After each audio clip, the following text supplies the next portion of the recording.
จากวัดดับภัยเชียงใหม่สืบสานเวลาผ่าน131 ปีนานไกลวัดพระบาทอุดมรุ่งเรืองงามตาเจ้าน้อยบุญธาวงศาข้าหลวงปวงเชียงใหม่ปกครองหัวเมืองฟ้าทุ่มเท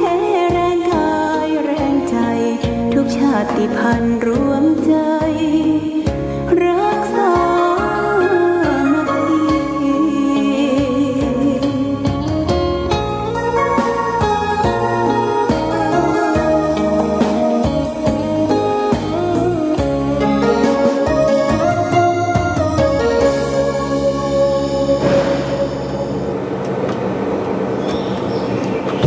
สุข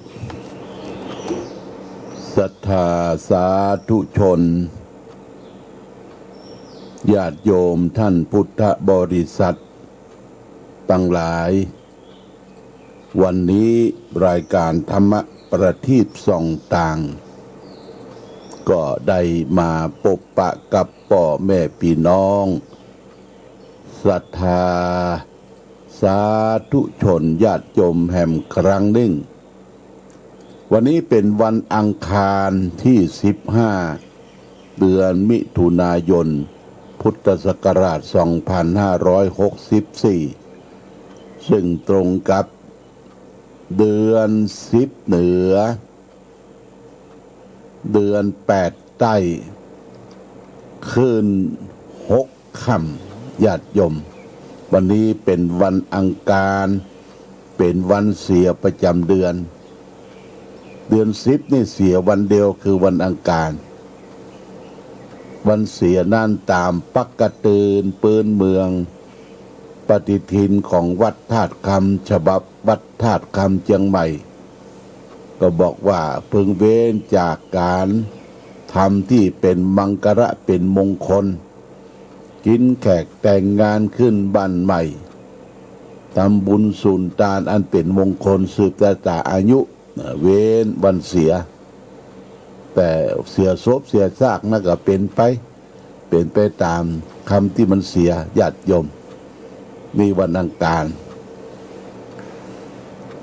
ตั้งแต่ตะวามานี่ฝนตก14-15นี่ฝนตกตลอดทั้งวันทั้งคืนญาติโยมแต่ว่าตกเครือ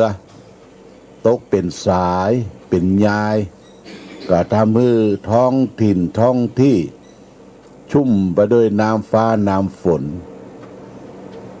ตกชโลมมาที่สวนที่ไร่ที่นาป่าไม้ภูเขาเหล่ากาก็เขียวชุ่มไปมั่วไปทั่วนะญาติโยมนะบ้านใดเมืองใดถ้าฝนตกลงมาบ้านนั้นเป็นบ้านชุ่มบ้านเย็นบ้านเห็นบาล่าบ้านห้าบาลงก็ทำให้เกิดความชุ่มชื่นเบิกบานแจ่มใสต้นไม้ใบหญ้าก็รับน้ำฟ้าน้ำฝนถือว่าเป็นน้ำอันศักดิ์สิทธิ์น้ำอมฤตที่ตกลงจากฟากฟ้าสุราลัยชโรมมาสู่บ้านสู่จองที่อยู่ที่อาศัยของเราและท่านทั้งหลายญาติโยมในช่วงนี้เป็นช่วงที่เข้าฤดูฝนก็มีพายุเรียกว่าพายุเข้ามาดีเพรสชันเข้ามาทางภาคเหนือทางภาคอีสานก็ได้รับผลกระทบไปทั่วแต่ถ้าตกนักลำไปเนี่ยก็จะเป็นน้ำหลากน้ำท่วมน้ำที่มันไปกักอยู่ในห้วยในห้องในป่าในเขาเนี่ยที่เขาไปทำลายป่าไปขังอยู่ห้อมห้วยอย่างเนี่ยมันทักไว้ญาติโยมมันโบมันพังลงมาก็จะเป็นอันตรายเหมือนกันต้องระมัดระวังเรื่องว่าน้ำหลากน้ำท่วมก็เกิดมีเหตุเพศภัยหลายครั้งที่บ้านเฮาเมืองเฮาประเทศไทยเฮาประเทศเฮานั่นเป็นประเทศที่สมบูรณ์นะญาติโยม อยู่ในสุวรรณภูมิอยู่ในท้องถิ่นเรียกว่าเป็นแผ่นดินธรรมแผ่นดินทองแผ่นดินธรรมแผ่นดินทองนั่นก็คือในน้ำมีปลาในนามีข้าวผู้คนมีศีลมีธรรมมีวัฒนธรรมศีลธรรมวัฒนธรรมเนี่ยเป็นจารีตเป็นประเพณีที่เราได้สืบสานมาตั้งแต่โบราณกาลอย่างพ่อแม่พี่น้องเราบ่ลืมฮีดลืมหอยเดือนเก้านี่เราจะเลี้ยงผีปู่ย่าผีปู่ย่าผีปู่จอกผีบรรพบุรุษผีขุนน้ำนางนอนผีขุนน้ำต่างๆเพิ่นไปเลี้ยงผีกันนะไปบอกกล่าวต้นไม้ต้นใหญ่ภูเขาเหล่ากาที่มันทึบมันหนาถือว่ามีเทวดามีอารักษ์มีเทพรักษานี่เป็นจารีตโบราณที่สืบสานกันมาก็ทำให้สภาพท้องถิ่นธรรมชาติเกิดความร่มรื่นอย่างพ่อแม่พี่น้องในบ้านในจองเฮาว่ามีหอเจ้าบ้านหอเจ้าบ้านก็ถือที่อยู่ที่อาศัยของเทพเทวาอารักษ์ที่ไหนมีหอเจ้าบ้านเปิ้นจะแปลงหอแล้วก็มีต้นไม้ใหญ่หลายต้นไม้ยางนาไม้สลีไม้อย่างนี้โอ้บางทีเปิ้นไปขึ้นหอ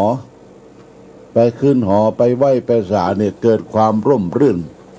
เอาของที่อยู่ในท้องถิ่นไปไหว้ไปศาลเป็นผลหมากกลากไม้ทำขนมนมเนยข้าวต้มมัดข้าวหนมจ๊อกขนมเตียนสิ่งเหล่านี้ควรที่จะศึกษาให้ลึกซึ้งญาติโยมนะหลวงพ่อประยุทธ์โตหลวงพ่อประยุทธ์นักปราชญ์ของเมืองไทยเปิ้นบอกว่าทั้งหลายทั้งปวงน่ะบอกว่าวัดวาอารามสถานที่อยู่ที่อาศัยชุมชนเพื่อเป็นรมยานีญาติรมยานีบางทีก็รมยีสถานคือมีความรื่นรมรื่นเริง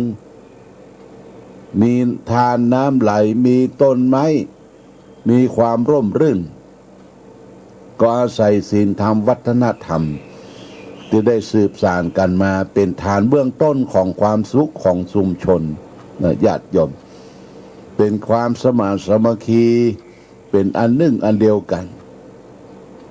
ยกตัวอย่างเช่นว่าวัฒนธรรมการไหว้สาเจ้าตี้เจ้าแห่งเจ้าหนไหว้ถาบนบานศาลกล่าวมันก็บ่เป็นเรื่องที่ผิดเพราะว่าจิตของเฮาดั้งเดิมเอาฝากไว้บรรพบุรุษของเฮาที่เป็นพ่อเป็นแม่เป็นปู่อุ้ยแม่อุ้ยเป็นพระบุรุษเป็นว่าเป็นผีเจ้าเฝ้าเฮือนญาติโยม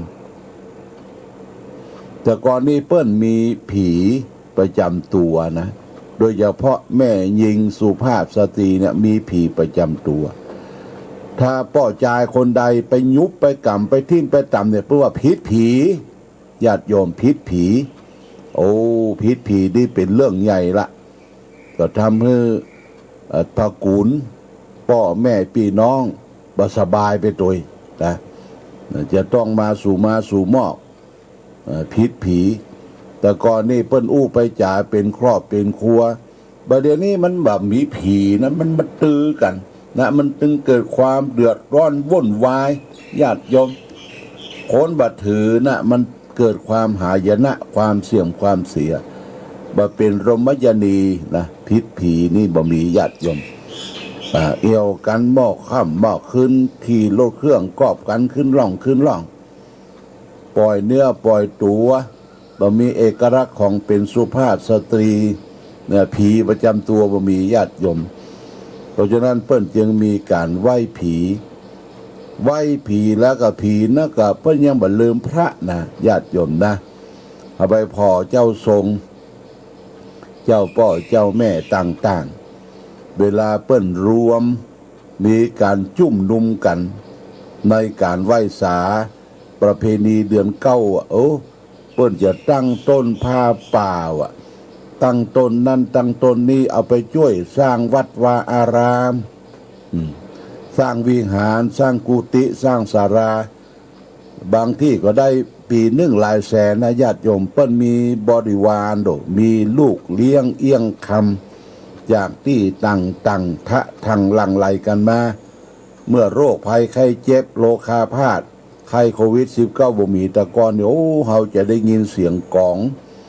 เสียงแห่ซึ้งสะเลาะซอซึ้งตึ้งตึ้งตั้งอย่างบริเวณสวนป่าอนุสาวรีย์พระเจ้าฝางเนี่ยการก่อนมาถ้าเดือนเก้าเหนือแรม7 ค่ำก็มีการมาฟ้อนมารำชุดของเปิ้นก็มีนะชุดเจ้าป่อเจ้าแม่เอาดาบมาตยเอาชุดของเปิ้นมาตยมาล้ำกันเป็นสายแล้วก็ตั้งต้นผ้าป่าทำบุญสุนทานเป็นการรักษาจารีตประเพณีอันดีงามก็บ่ละเลยผีบ่ลืมพระญาติโยมบ่ลืมวัดวาอารามนี่คือวัฒนธรรมประเพณีการนับถือนั้นเราก็มีมาในสมัยก่อนที่เราจะมานับถือพุทธศาสนาเรานับถือผีก่อนนับถือผีแล้วก็ศาสนาพราหมณ์เข้ามาแล้วก็ศาสนาพุทธเข้ามาเอาบ่ลืมบ่ละของเก่าของเดิมบ่ลืมของใหม่บ่ลืมของเก่าบ่เมาของใหม่เป็นหัวใจของนักพัฒนาญาติโยมบ่ใจว่าเขาจะเอาธรรมะเอาแก่นเอาแท้ด้านเดียวต้นไม้ญาติโยมต้นไม้ที่ยืนต้นตึงวันเนี่ยมันมีทั้งเปลือกทั้งใบทั้งกระพี้ทั้งแก่นมันถึงจะอยู่ได้เป็นต้นไม้ถ้าต้นไม้นั้นถูกถากถางเอาเปลือกเอาปี้มันออกไปเหลือก้าแก่นมันก็อยู่อดรนทนบ่ได้ต้องตายต้องเศร้าอับเศร้าแห้งตายไปศาสนาวัฒนธรรมท้องถิ่นก็เช่นเดียวกันญาติโยมมันก็ต้องใจสติปัญญาปะปนกันไปเราจะไปเอาแก่นแท้อย่างเดียวว่าโอ้ผีบะเกียวเจ้าบะเกียวคนนั้นบะเกียวบะใจมันสืบสานกันมาเป็นการกลมเกลียวเป็นการรักษารมยนีคือความร่มรื่นวัฒนธรรมประเพณีที่จะเกาะเกี่ยวสืบสานกันไว้เนี่ยญาติโยมฝากไว้ว่าวัดทุกวัดก็ตามบ้านทุกบ้านก็ตามเพื่อเป็นรมยนีคือปลูกคือฟังต้นไม้ภูเขาเหล่ากาฮือร่มรื่นญาติโยมร่มรื่นคือฮักต้นไม้เพราะว่าต้นไม้นะมีความเป็นมาทางประวัติศาสตร์พุทธศาสนาพระพุทธเจ้าเนี่ยได้ประสูติก็ใต้ต้นไม้ได้ตรัสรู้ธรรมก็ใต้ต้นไม้ได้เสด็จดับขันธปรินิพพานก็ใต้ต้นไม้ได้แสดงธรรมก็ในส่วนป่าอิสิปตนะมฤคทายวันเกี่ยวกับธรรมชาติหมดเกี่ยวกับต้นไม้หมดบุคคลใดบ่ฮักธรรมชาติบ่ฮักต้นไม้บ่ฮักที่อยู่อาศัยไปตัดไปฟันไปกุ่นเหี่ยมมดเนี่ยญาติโยมจะเอาตัวรอดอยู่ลำเพียงคนเดียวมันเป็นมนุษย์ชาติที่หันแก้ตัวคนหันแก้ตัวหันแก้ได้เอาตัวรอดเพียงคนเดียวเปิ้นว่าเป็นบุคคลไม่สะอาดอสุจีมนุษย์มนุษย์ผู้เห็นประโยชน์ส่วนตนเป็นคนไม่สะอาดได้ญาติโยมนะไม่สะอาดในสมัยก่อนมีมาฆมานพเนี่ยเปิ้นมีอยู่บ้านอยู่กับชุมชนก่อนการมาเปิ้นมีจิตอาสาเปิ้นก็เริ่มต้นจากการไปเที่ยวไปถากไปถางไปกวาดปืนต้นไม้ระหว่างหนทางนี่ที่เปิ้นมาพักอาศัยร่มไม้ไทรคาร่มของลูกขาต้นไม้มาฆมานพเนี่ยไปเที่ยวไปกวาดทำความสะอาดทำคนเดียวญาติโยมบ่ได้กองหาคนนั้นคนนี้จะทำบ่ได้ไปเดียดคนนั้นคนนี้ท ทำคนเดียวนะญาติโยมนะทำคนเดียวแล้วก็คนอื่นได้มาพักปืนเก่าไม้เห็นความสะอาดร่มรื่นแค่ไผ่เนี่ยไผ่ทำนี่เป็นผีก็เป็นมนุษย์ปนปรากฏว่าเป็นมาคะมนุษย์แล้วก็มันเกิดประโยชน์ทำที่นี่แล้วสะอาดแล้วก็ทำต่อไปทำกับชุมชนผู้คนตะลายหันประโยชน์นั่นก็มาช่วยทั้งกำลังช่วยกันทำแต่สุดท้ายตั้งก็ได้ตัดหนทางสร้างหนทางให้การสัญจรไปมาตัวก็ถามว่ามาฆมนพทำอย่างอี้เพื่ออย่างเขาบอกว่าเพื่ออยากได้ไปสวรรค์สวรรค์ก็ที่อยู่ที่สุขสบายสวรรค์นี้เป็นจันต้นอยู่ที่จะไปถึงนิพพานนะญาติโยมนะความสุขความอิ่มใจคนเฮาทำลงไปเนี่ยบ่ต้องฮื้อไผ่หู้ไผ่หันก็ได้ญาติโยมบ่ต้องไปทำเพื่ออาจารย์ฮื้อเปิ้นหัน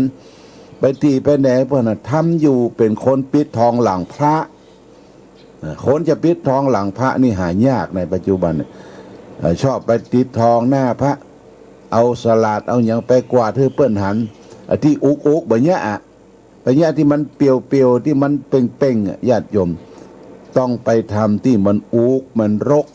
ที่มันยากไปทำอย่างนั้นเรียกว่าปิดทองหลังพระ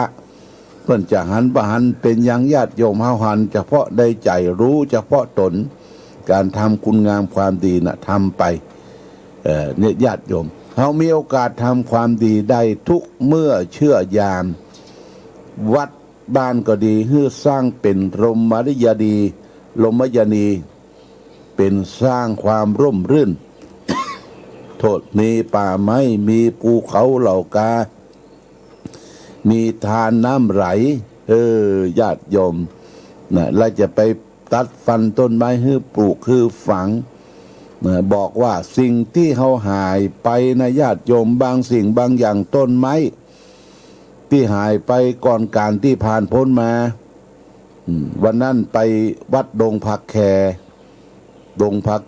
ผาเจ้าลายฝางตำบลแม่ข่าได้ไปตรวจเปิ้นสำนักงานพุทธได้มาตรวจที่จะยกที่เปิ้นสร้างอุโบสถเนี่ยคือไปรับรองว่าถูกต้องแล้วก็จะได้ผูกพัทธสีมาวัดดงผักแคพระครูลังสรรค์เนี่ยนะได้เป็นสร้างเป็นลมนิยสถานต้นไม้อ้อมบาจอดที่มันฝังอยู่ในแม่น้ำฝางเนี่ยแม่น้ำฝางแม่น้ำปิงที่ไหนมีเขาไปเอาแหลมไปแตงไปปะเนี่ยแกไปกู้มาหมดเอามาเป็นต้นไม้โชว์สร้างวิหารสร้างกุฏิแล้วก็สร้างอุโบสถเนี่ยคนเดียวญาติโยมนะมีความคิดความอ่านแต่ใจพี่น้องลูกหลานญาติมิตรคนที่มีความคิดร่วมกันใจแรงงานนั่นก็คือรถแมคโครพ่องรถยกพ่องนะได้ไปปะไม้ที่มันเอาล่องน้ำฝางจะไปสู่น้ำปิงเนี่ยบางทีล่องไปแต่ก่อนเนี่ยเปิ้นล่องแต่งล่องไม้ไปไม้มันไปจมอยู่ใต้ทางเมืองฝางเขาก็มีหลายวัดที่เปิ้นเอาไม้จากแม่น้ำฝางอย่างวัดศรีมงคลเนี่ยเปิ้นมาแกะเป็นพระนอนญาติโยมพระนอนใหญ่นะวัดเทพประสิทธิ์ปังซักก็ได้ไม้จากน้ำฝางมาแกะเป็นพระเนี่ยญาติโยมเนี่ยคืออนุรักษ์รักษาของเก่าของเดิมเนี่ยควรรักษาไว้ญาติโยมนะอนุรักษ์รักษาและที่วัดลายฝางเนี่ยขอยกนิ้วโป้งคือว่าอนุรักษ์รักษาต้นไม้ภูเขาเราป่าหลวงพ่อก็ถามว่าต้นไม้ดั้งเดิมนะหามาปลูกเนิ่มต้นอย่างพ้อง1ต้นบักเกียงบักเกียงนะญาติโยมบักเกียงลูกดำใ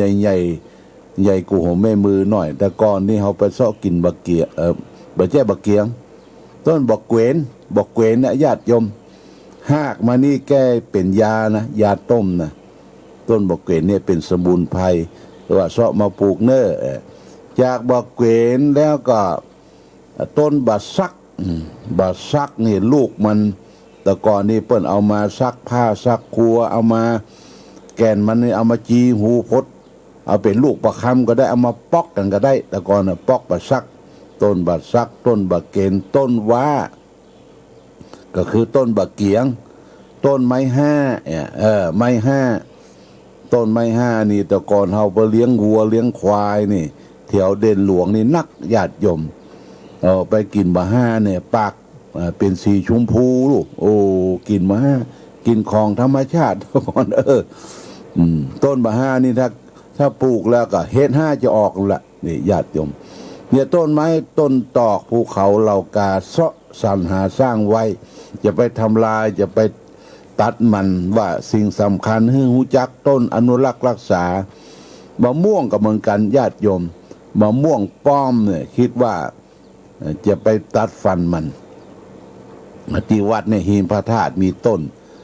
เป็นมะม่วงเปิ้นฮ้องว่ามะม่วงแก้มแดงมะม่วงแก้มแดงถ้ามันหลุดสูกแล้วมันหล่นลงมาหลวงพ่อลงไปแล้วก็เก็บมาช่วยน้ำสะอาดแล้วก็ใส่ตู้เย็นวันหลังเขาก็มามัดปอกกินญาติโยมกินตึงเปลือกเนอะกินตึงเปลือกกินจังหอมรสอร่อยเป็นมะม่วงธรรมชาติมะม่วงป้อมมะม่วง3 ปีมะม่วงงานี่แต่มะม่วงมาเดียวนี้มันมีพันธุ์ที่เปิ้นผสมมาหลายอย่างมหาชนกน้ำดอกไม้อย่างมะม่วงอย่างบดโตวันนั้นโยมได้ฝากมาปุ้นจากเวียงป่าเป้าเนี่ยแม่น้องทองคำจากเวียงป่าเป้าโอ้เป็นมะม่วงลูกสีแดงแกนนึ่งก็เป็นประมาณเกินกิโลญาติโยมแล้วก็โยมแม่ชีจตุพรฝากมาปุ้นจากวัดพระธาตุสีจอมตองแหมเป็นมะม่วงมันแหม2 กล่อง 3 กล่องเปิ้นว่ามาจากกรุงเทพมาจากสุพรรณเนี่ยมันเป็นมะม่วงผสมแล้วแต่มะม่วงโบราณนี่ควรรักษาอนุรักษ์ไว้แต่ก่อนนี่เขาไปอยู่ใต้ต้นมะม่วงต้นใหญ่มะม่วงป้อมมะม่วง3 ปีมะม่วงเหล่านี้ต้นมันแบบมีแมงไปจุกไปควักไปจีมันมีภูมิต้านทานต่อธรรมชาติญาติโยมมะม่วงป่านี่กับวะลำได้กินแหละมะม่วงจี้ฮีดมะม่วงอันน้อยเนี่ยนะนี่ควรอนุรักษ์รักษาของเก่าของเดิมจะไปลืมของเก่าจะไปเมาของใหม่ญาติโยมนะคือใช้สติปัญญาอนุรักษ์รักษาสิ่งเหล่านี้ให้เป็นรมยนีคือมีป่าไม้ร่มรื่นใครเป็นอยู่วัดไหนจะไปฮือว่าวัดบ่ต้องไปปลูกไปฝังเนี้ยเอาอย่างมาเทคอนกรีตเต็มบัดญาติโยมมันฮ้อนนะตุเจ้าก็เดือดร้อนฮ้อนเมื่อวันอยู่บ่ได้แดดฮ้อนเพ่งเนี่ยโอ้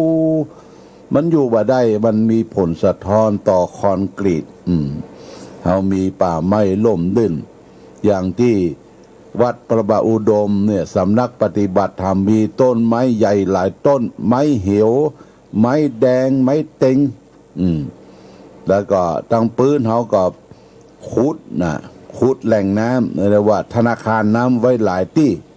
มันตกลงมามันจืมญาติโยมจืมไปรักษาที่ธนาคารน้ำมาก็คือน้ำได้ขังไว้ที่หั่นก็ต้นไม้ก็ดูดเอาน้ำที่ขังไว้บางทีมันไหลสะสางลงไปหมดรักษาสมดุลธรรมชาติให้เกิดขึ้นมีฝากไว้ญาติโยมคือปลูกฝังไว้ที่บ้านที่จองของเฮาจะไปนับฟันนะจะไปคิดก้อมฟันติ๊กบ่ใจต้นม่วงต้นหยังต้นบัลลัมใหญ่อย่างต่างๆมันร่มรื่นญาติโยมร่มรื่นกล้วยคือปลูกฝังไว้อย่างน้อยบ้านละต้น2 ต้นกล้วยไต้เนี่ยกล้วยไต้ได้ยินข่าวไอ้เล็กกิษดาว่าเปิ้นรับซื้อกล้วยไต้ที่เนี่ยปามธนาธรเนี่ยไผมีเอาไปขายเป็นเครืออ่ะโอ้เปิ้นรับซื้อหมดนะกล้วยไต้ที่แก่ๆญาติโยมกล้วยก็ได้ขาย ใบมันก็ได้ขายเนี่ยกาบมันก็ได้ขายไอ้ยังได้ขายมดกล้วยไตปีมันก็ได้ขายเนี่ยญาติโยมคือปลูกคือฝังใบระฝากไว้เป็นหลักคิดคือแก่ญาติโยมท่านสาธุชนทั้งหลายว่าลมมยนีฝากไว้นะคือสร้างความ ธงชาติและเพลงชาติไทยเป็นสัญลักษณ์